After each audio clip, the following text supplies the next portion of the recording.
Welcome to Chase's Rapid Fire Gear Reviews. This is the Canon EOS R, and it's Canon's first R-series camera. The Canon R-series is a full-frame mirrorless series of cameras that represents the future of all professional Canon cameras. So you'll see there's new releases like the Canon R3, R5, R6. These are all professional bodies that stemmed from this very first one. And this got a lot of things right, but it also got a lot of things wrong, and let's talk about it. So this shares the same sensor as the 5D Mark IV, which is arguably the industry standard camera to this day. I mean, so many photographers are still using the Canon 5D Mark IV and even the 5D Mark III, and they really hold up. So the sensor technology is great. Now, the functionality is where things start to fall apart a little bit. So you'll see on the back here that there is a touch bar, and it's this little strip here, and it's touch sensitive.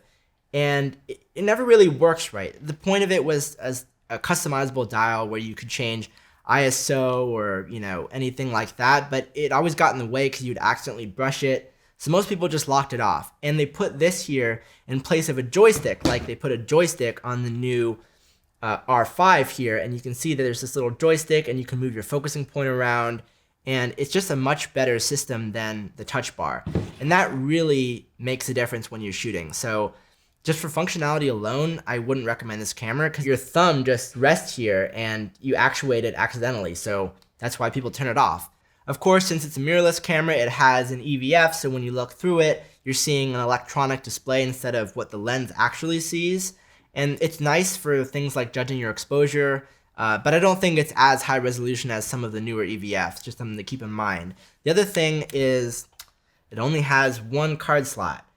And that is a problem for professionals who need redundancy in their photos. They want to back up their photos. Let's say you're shooting a wedding or you're shooting a really important brand project and one of your cards fails. I mean, you're done for. So you really need two card slots if you're doing professional work.